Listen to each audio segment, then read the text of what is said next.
Chapter 1: The Silence After the Storm. My name is Sophie. I'm 30, and I'm learning how to breathe again, this time without him. Without the US I thought would last forever. Without the plans we made and the home we painted in two tones of false hope. The man I loved for 8 years cheated on me. No tears, no apology. Just a numb confession and a suitcase that wasn't mine. A week later, I lost my job, the one place I still felt like me. Restructuring, they called it. Funny how easy it is to erase someone with a single email. I didn't scream. I didn't beg.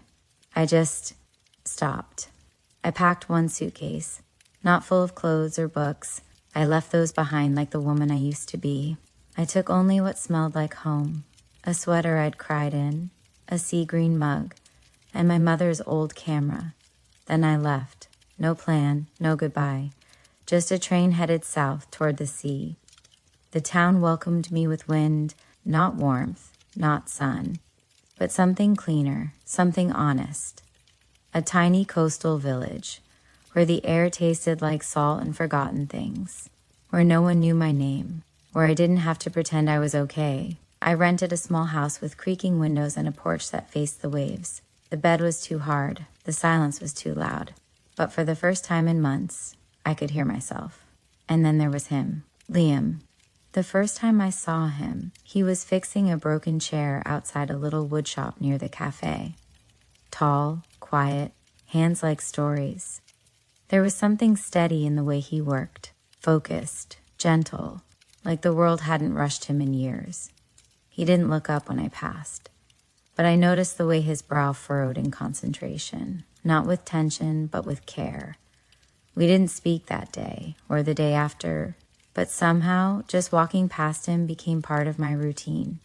Like the sea, like the wind, like healing, before I knew it was happening. This isn't a love story yet. This is a story of coming back to myself, of learning how to be alone without being lonely, of noticing someone else's silence and not being afraid of it. Chapter 2: A Cup of Coffee and Quiet Eyes. It was raining that morning. Not hard, just that soft, steady kind of rain that makes the world slow down. I was at the little cafe again, the one with uneven floors and chipped ceramic mugs that somehow made the coffee taste warmer. I stood near the window, watching the way the raindrops rolled down the glass in crooked paths. And then I saw him. Liam, he was crossing the square, hoodie pulled over his head, carrying what looked like a small stool wrapped in a tarp. He stepped into the cafe just as I was turning to leave. For a second, our eyes met, and this time, he nodded. It wasn't much, but it was something. I sat back down. I don't know why. Maybe because his presence made the rain feel less lonely. Or maybe because I was tired of running from every soft thing. He ordered black coffee. No sugar. Then, after a moment's hesitation, he walked toward the seat across from mine and raised his eyebrows slightly. Mind if I sit? His voice was low, a little rough. Not unfriendly, just unused. Go ahead, I said. It's the kind of morning for shared silence anyway. He smiled just a little, the corner kind, and we sat. Not speaking, not needing to. Two strangers, both tired of being strangers to themselves. After a while, he nodded toward the rain. I like this kind of weather. Keeps people honest. How so? No one pretends in the rain. You either run from it or you let it soak you. I looked at him then, really looked. There was a stillness to him that didn't come from peace. It came from surviving something. I knew that kind of quiet, because I was wearing it too. You work at the wood shop, I said. He nodded. Yeah, been here a while. I've seen you fix things. He looked at me carefully, like he wasn't sure if that was a compliment or a question. I try. Some things are worth fixing, and some? He sipped his coffee. Didn't rush the answer. Some just need to be let go. I didn't ask what he meant. He didn't ask about me. That's the thing about people who've been hurt. They don't pry. They wait. When I stood to leave, he looked up at me. I'm Liam. Sophie? He nodded as if he already knew.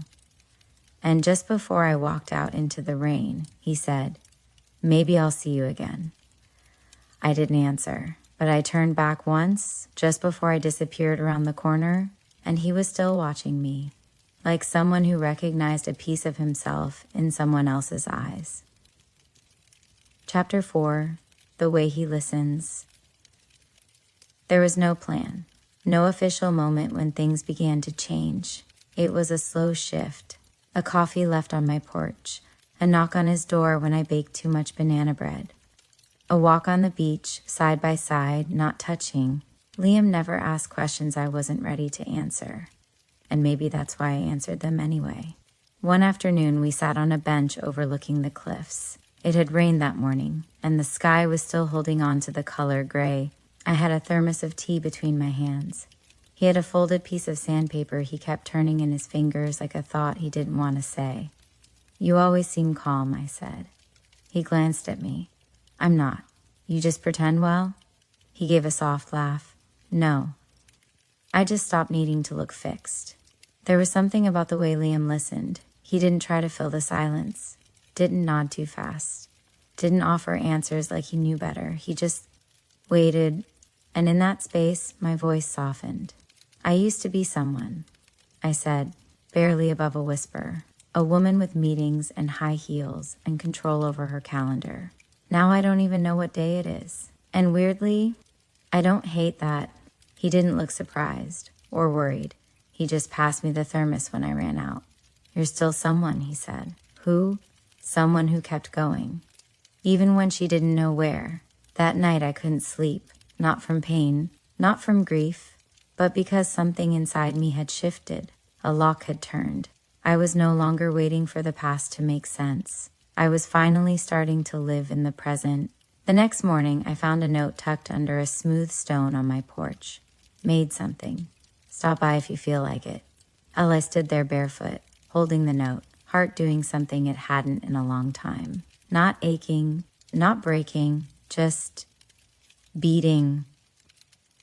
Chapter 5, The Gift He Didn't Name. I didn't rush there.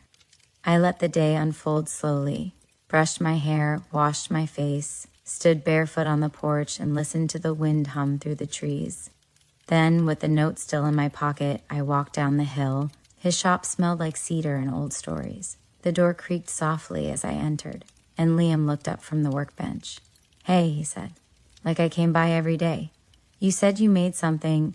He wiped his hands, motioned for me to follow him to the back.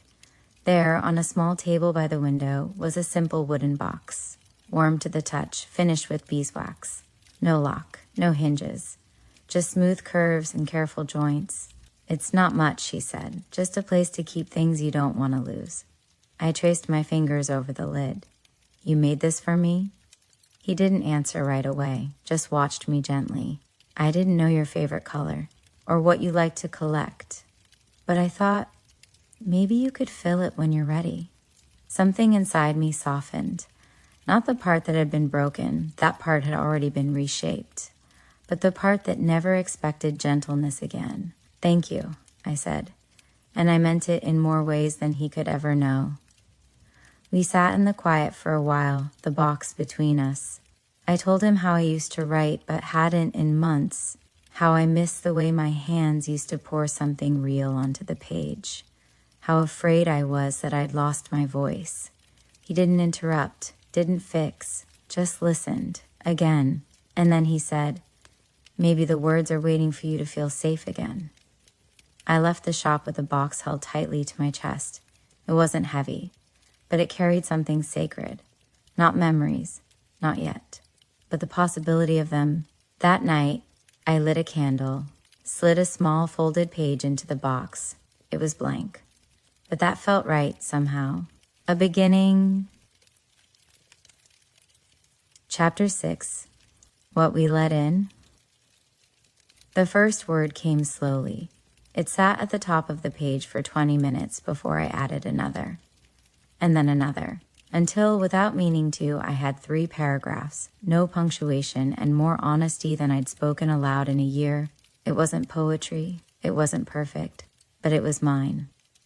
I placed the page, messy, tear-stained, unfinished, into the wooden box Liam had made, closed the lid gently, as if sealing a small part of myself into something safe. 2 days later, I found another note on my porch. Same stone, same careful handwriting. Want to go somewhere? No explanation. No pressure. Just a question. He picked me up in his old truck, the kind with cracked leather seats and a heater that coughed before it worked. We drove in silence, not the uncomfortable kind, the kind that wraps around you like a blanket. After about 30 minutes, he pulled off the main road, down a dirt path lined with pine trees. At the end was a clearing, and in the middle, an old boathouse, weathered, quiet. He parked and looked at me. This was hers, he said softly. My wife's.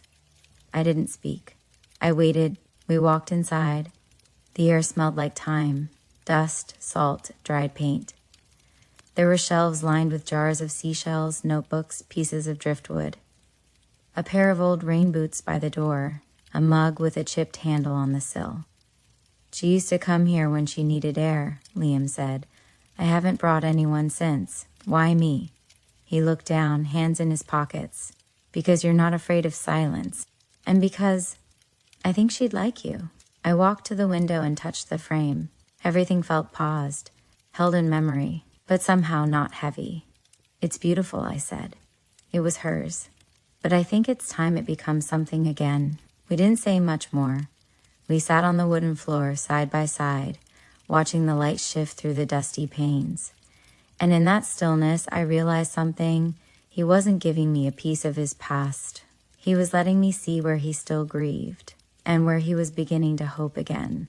When we left, he didn't take my hand, but he looked at me before turning the key in the ignition. You don't have to fix me, Sophie. I'm not trying to, I said. I'm just not running away this time. That night, I wrote again. Today, I sat inside someone else's ghost, and for once, I didn't feel like I was competing with the past. I felt invited. Chapter 7, The Kitchen Light. It started with a text. Just a simple line, you cook?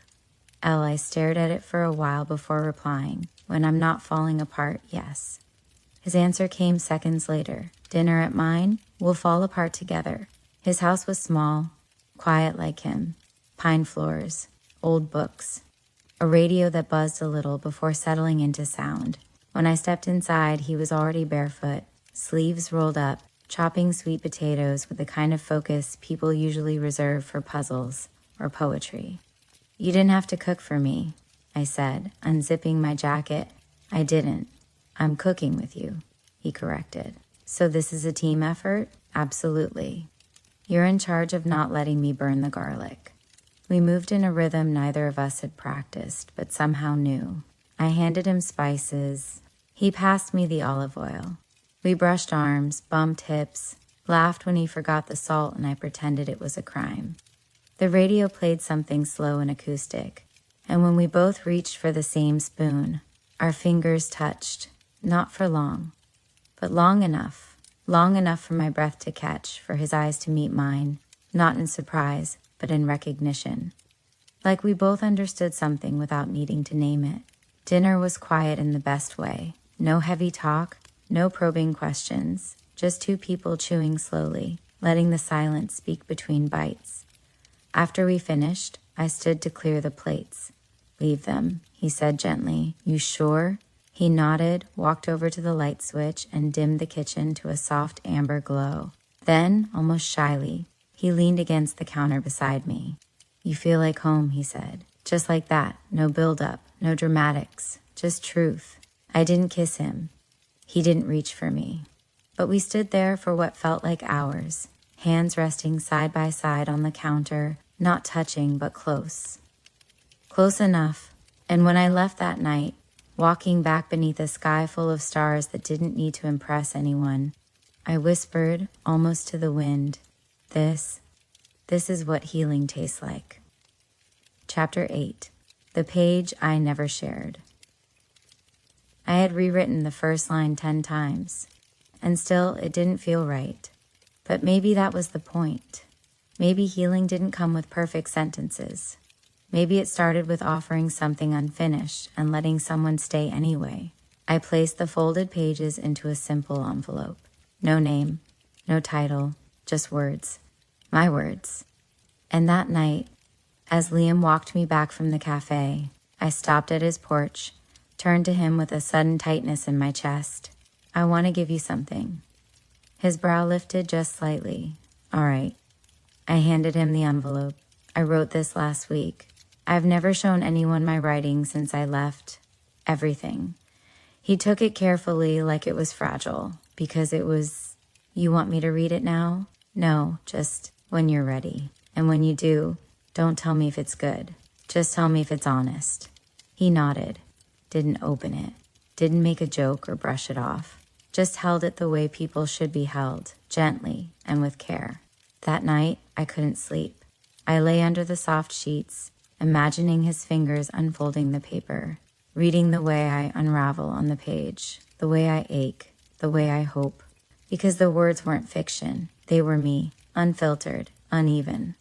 But finally, unhidden, the next morning, he knocked on my door just after sunrise. No text, no warning. I opened it in a sweater, hair still messy, heart somewhere in my throat. He didn't say anything at first. He just looked at me with something deeper than admiration. I read it, he said. Okay. You didn't write for an audience. You wrote like you needed to survive. I nodded a little unsteady. Is that bad? No, he said. That's what made it true. Then he pulled something from his pocket, a small piece of driftwood, smoothed by the sea. Carved into it was one word, still. For your box, he said softly, to remind you that no matter what shakes, you're still here. I held the driftwood for a long time after he left, ran my thumb across the carving, and for the first time in years I felt seen. Not for what I'd survived, but for what I still was.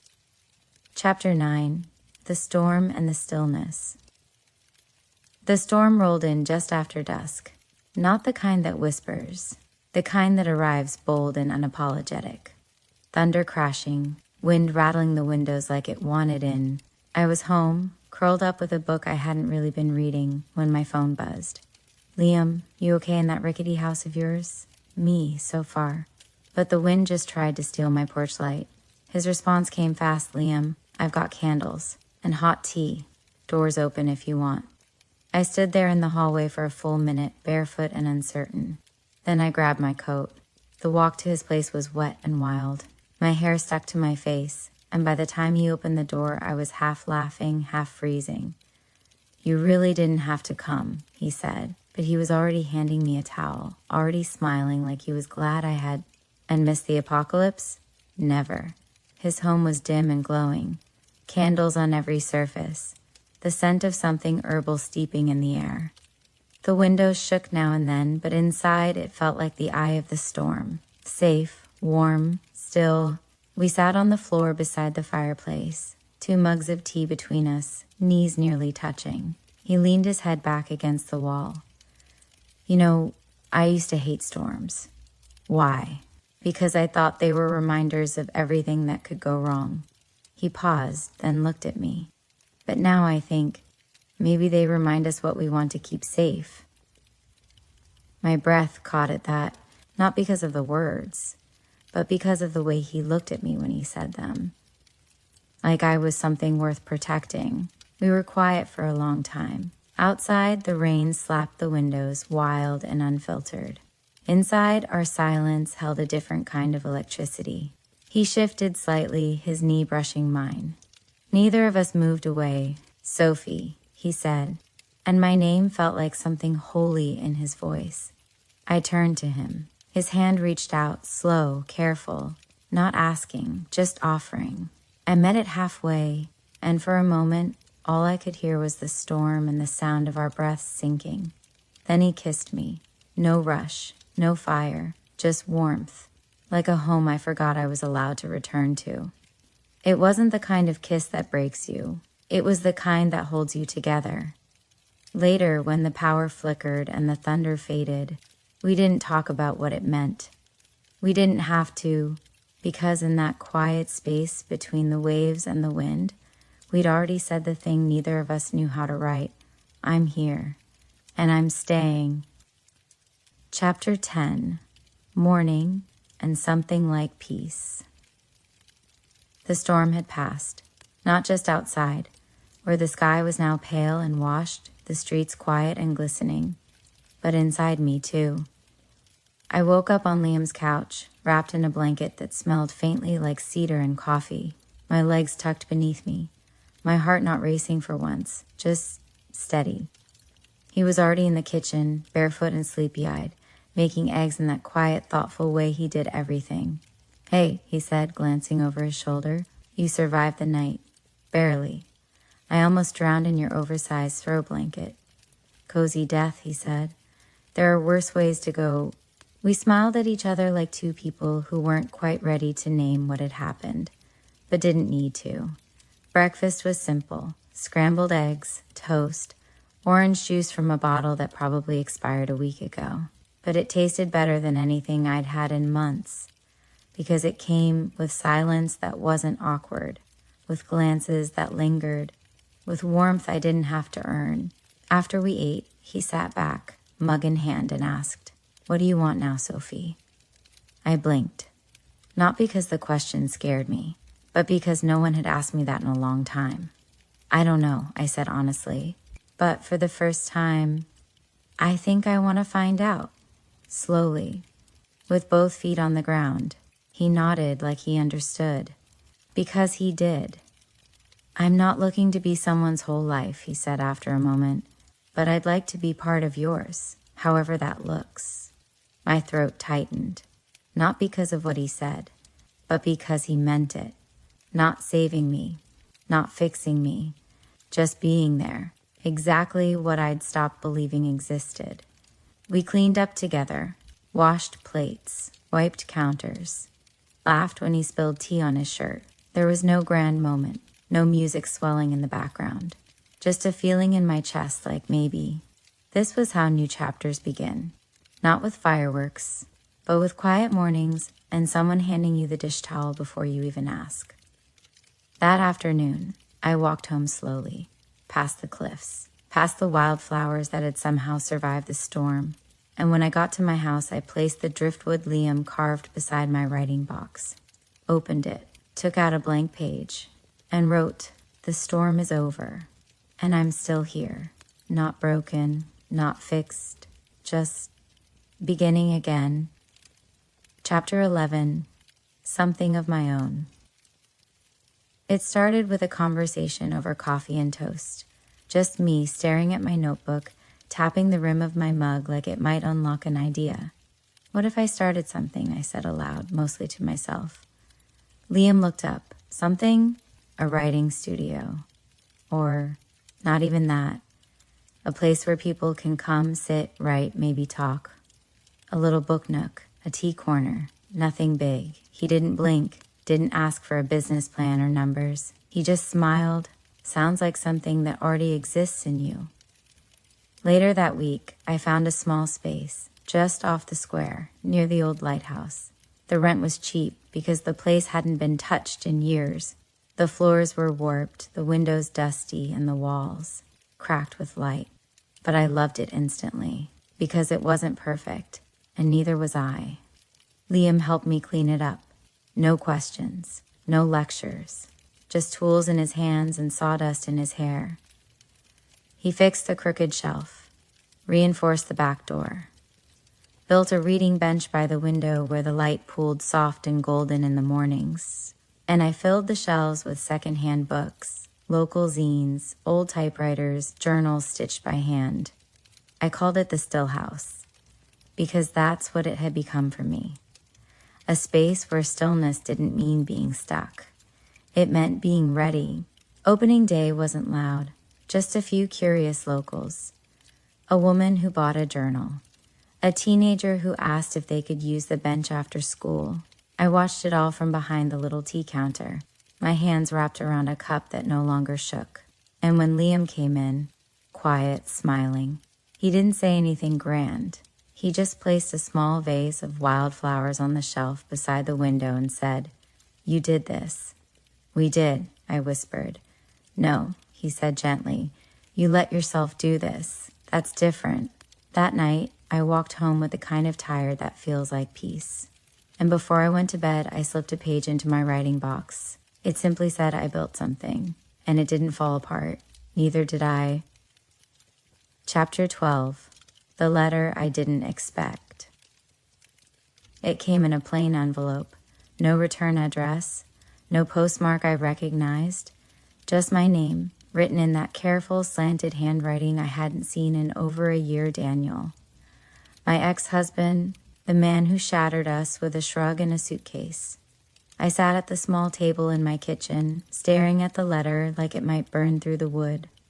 Part of me wanted to throw it away. Another part, the braver, quieter part, wanted to know. Because I wasn't that woman anymore. The one who begged, who stayed silent, who unraveled privately behind closed doors. I'd become someone else. Still fragile, yes, but whole in ways that mattered. I opened it. His words were careful. "Sophie, I don't know what I'm hoping for with this. Maybe nothing. Maybe just a way to say what I should have said before." He talked about the mess he'd made, the emptiness that followed, the way he'd tried to pretend I was the problem because it was easier than facing his own fear. "I saw a photo of you online. A woman tagged you in a post. Something about a bookshop by the sea. You looked different, brighter. I don't want anything, I swear. I just wanted you to know I see now, that you were always trying to build something, and I kept walking out of the room.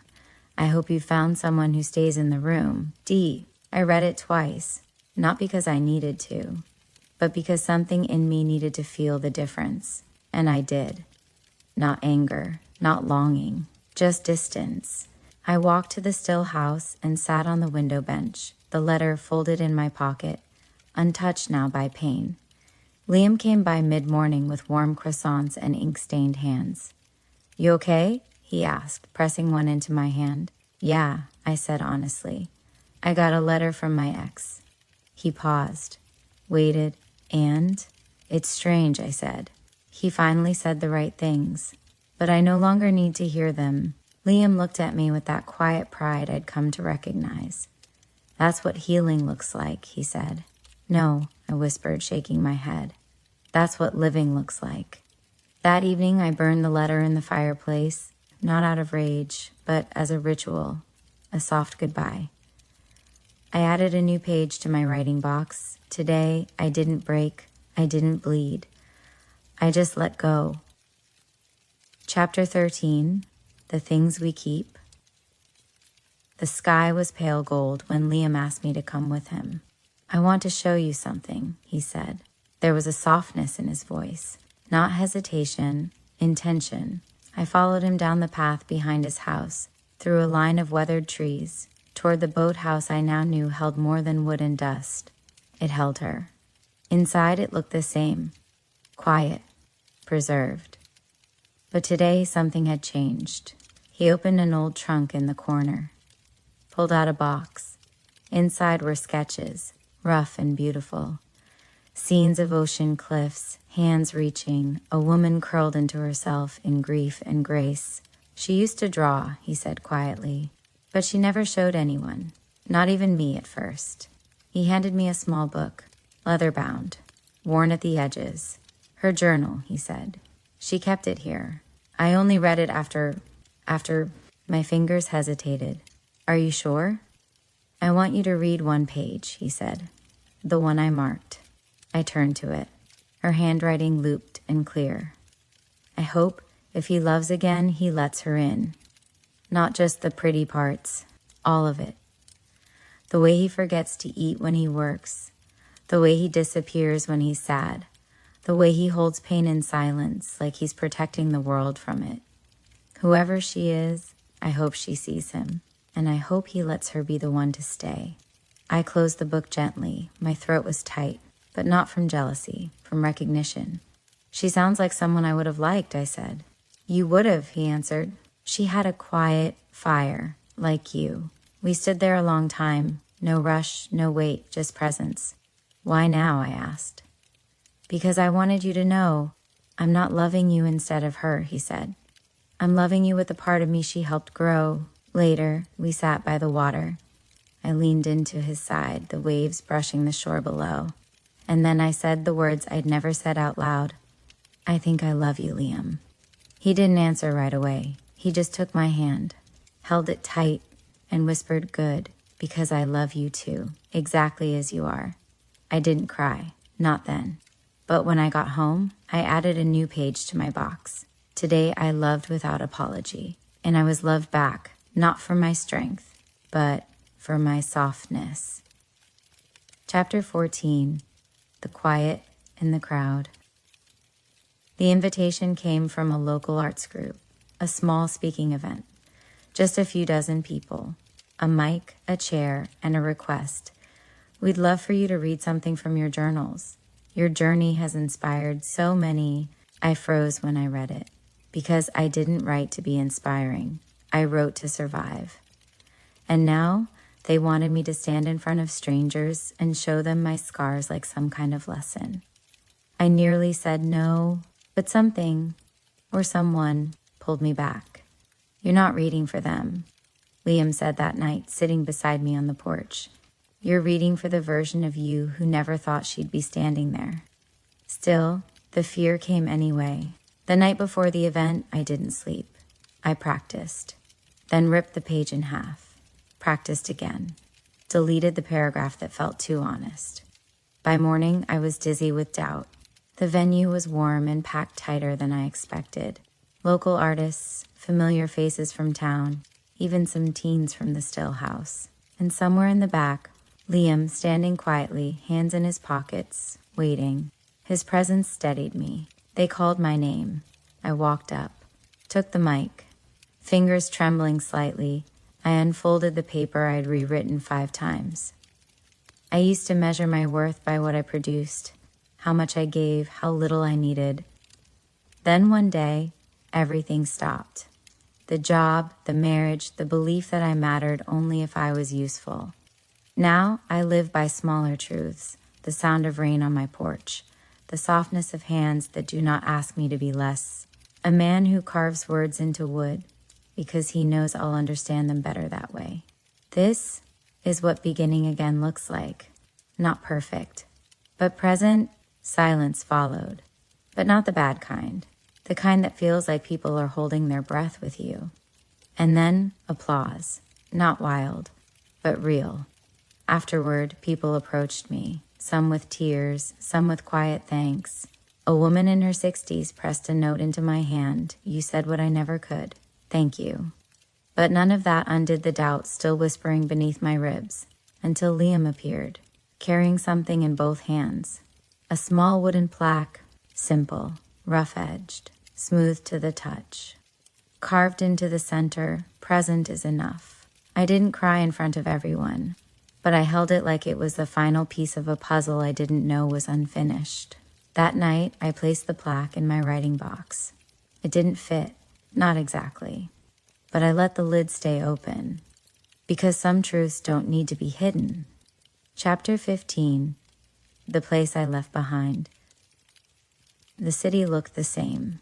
Same glass towers, same honking horns, same faces buried in their phones, moving fast, forgetting to look up. But I wasn't the same woman who used to walk those streets in sharp heels and tighter shoulders.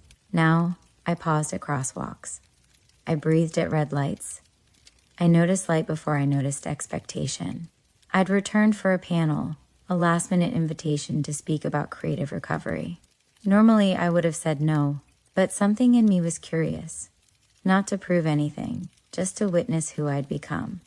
The panel was held in a bookstore I used to visit when I was still married, back when I'd sneak in between meetings just to feel something real. And now I stood there, microphone in hand, not as a visitor, but as a voice. I didn't move to the sea to find peace, I said. I moved there because silence was the only thing I hadn't tried yet. But healing didn't come in the quiet. It came when I stopped pretending the noise never hurt me. There was applause, of course. Polite, thoughtful. But that wasn't what mattered. What mattered was what I did afterward.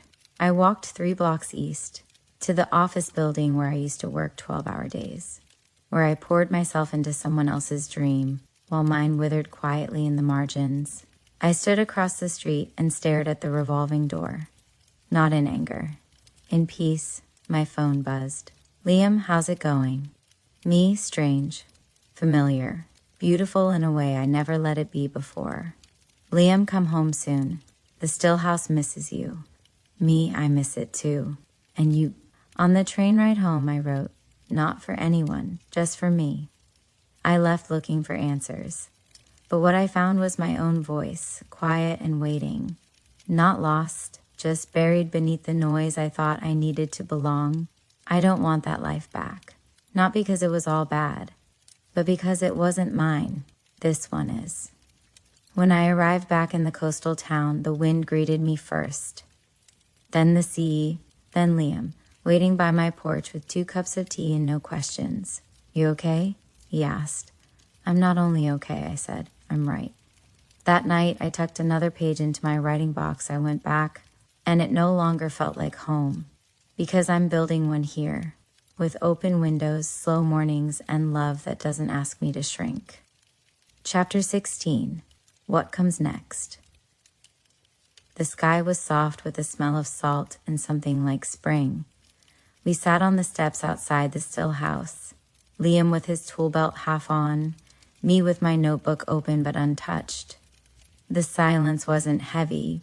It never was between us anymore, but it felt full, like we both knew what was waiting behind it.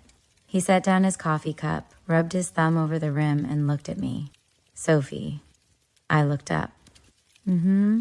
What does the future look like to you now? He didn't say our future. He didn't box me in.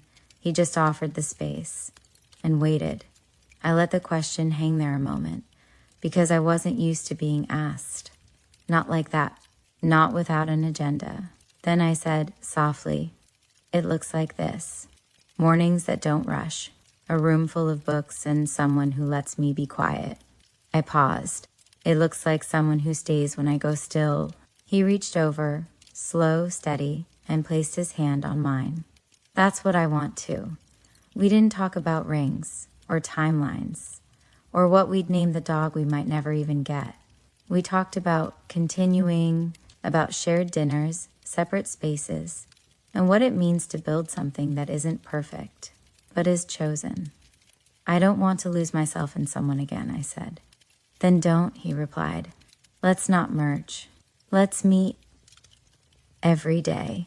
Later that week, we painted the little room behind the still house, turned it into a workshop space for journaling or poetry readings or silence, whatever people needed.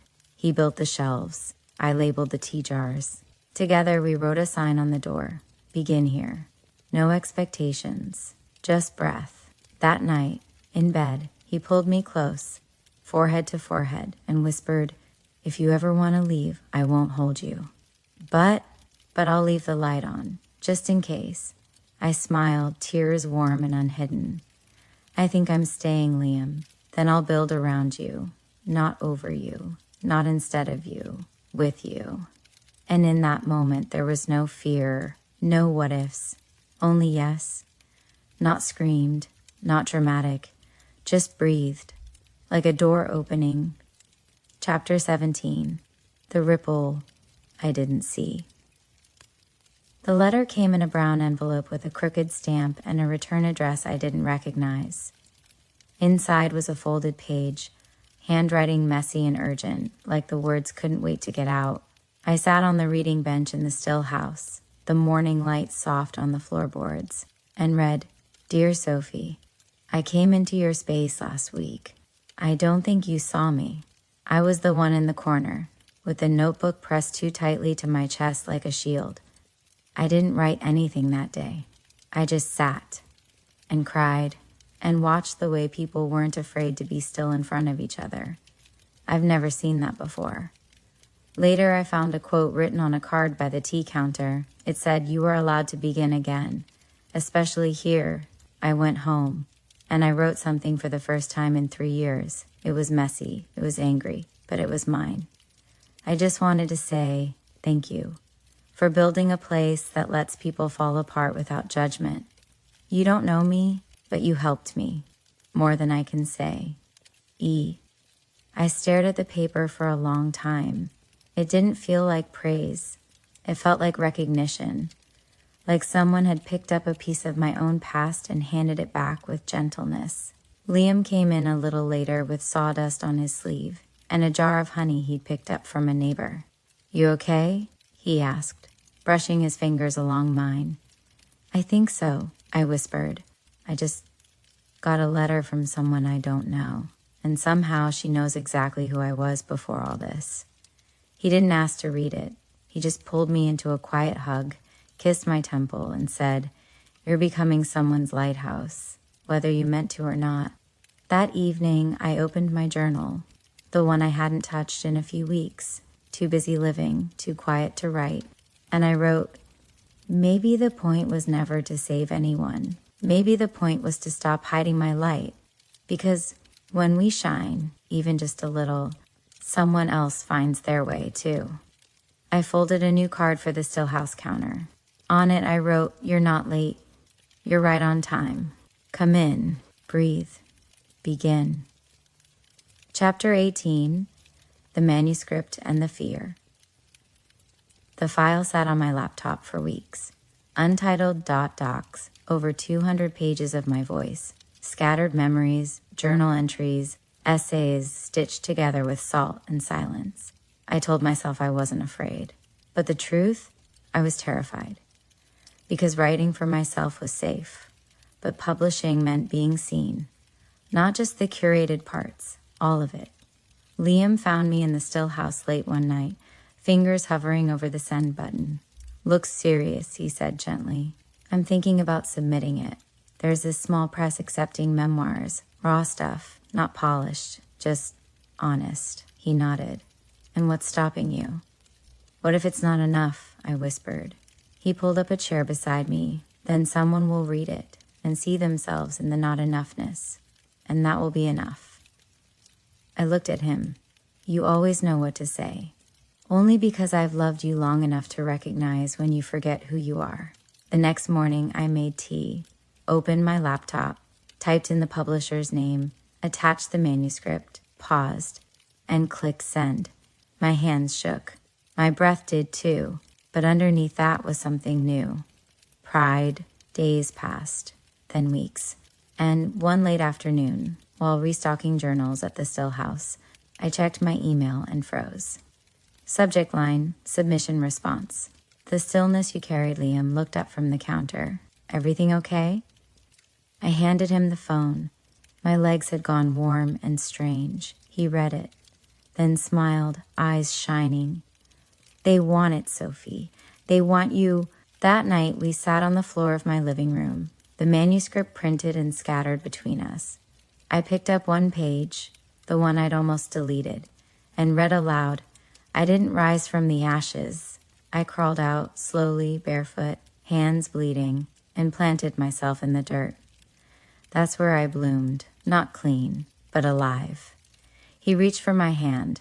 That's the page that will save someone, he said. How do you know? Because it would have saved me. Later, I slipped a final page into my writing box. Today, I sent my truth into the world. Not to be famous, but to be free. If someone finds themselves in my story, that's just the light traveling forward. Chapter 19, The Noise After the Quiet. The first article called me the voice of soft resilience. The second one compared me to writers I had posters of in college. The third just used words like raw and brave so often, I almost forgot what they meant. I should have been thrilled. Instead, I felt something tighten in my chest. Because praise, I was learning, could be just as disorienting as silence. My inbox flooded with interview requests. Bookstores wanted signings, podcasts, panels, a possible feature on morning television. And for the first time in a long time, I found myself asking, what do they want from me? Not because I didn't want to share, but because I didn't want to become a performance of the pain I'd already lived through. One afternoon, I stayed late at the Still House, alone, The light had gone soft and amber, and my phone was buzzing again. A PR person asking if I could lean a little more into the trauma angle for a national feature. I wanted to throw the phone. Instead, I walked to the back wall, where Liam had installed a small shelf labeled Quiet Things That Matter books, letters, notes from strangers, and one wooden carving I hadn't seen before. I lifted it gently. The words etched into it said, "Don't trade your stillness for applause." I cried, not out of sadness, but out of recognition. That night, I sat on the porch with Liam, barefoot and wrapped in one of his flannels. "It's too much," I said. "Too many people, too many eyes, too many stories they want me to retell, but louder, messier, more dramatic." He didn't tell me to be grateful. He didn't remind me it was a good problem. He just nodded, then say no. To all of it, no, he smiled. Just to what asks you to be someone you're not anymore. So I did. I turned down the interview that wanted to dissect the accident like it was spectacle. I declined the panel about women who overcame. I agreed to the local reading for survivors, the quiet podcast that asked about healing, not just pain. And in doing that, I remembered this was never about being seen. It was about seeing myself. I added a new page to my writing box that night. Not all attention is kindness, and not all silence is empty. I choose both on my terms. Chapter 20, The Letter I Finally Wrote. It's been 3 years. The still house is still standing. The driftwood sign is weathered now, softened by wind and sea spray. But the words are still clear, begin here. And they still come, the quiet ones, the searching ones, the ones who sit with tea and tear-stained pages, not knowing yet that the act of showing up is already the bravest part. Liam's in the garden this morning, hands in the soil. There's gray in his beard now. Sometimes he hums when he works. And I still love him, not like lightning, but like sunrise. Every day, again, I'm at the same table where I used to write in fear. Only now I write with something else. Not confidence exactly, just peace. I open a fresh page, one I've saved, and begin a letter to her, the woman I used to be. Dear Sophie, I know you're tired. I know everything feels heavy. Every smile feels fake. Every night feels endless.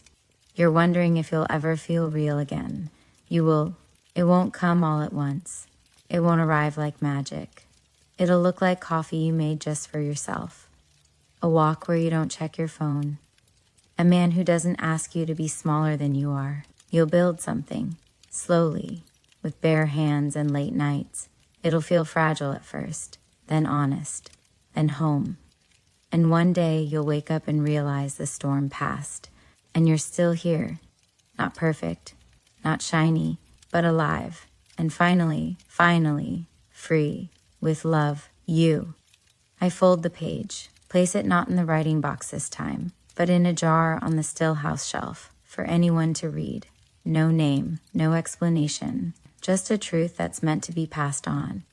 Outside, the sea glitters. Inside, someone new walks through the door, unsure, tentative. I smile.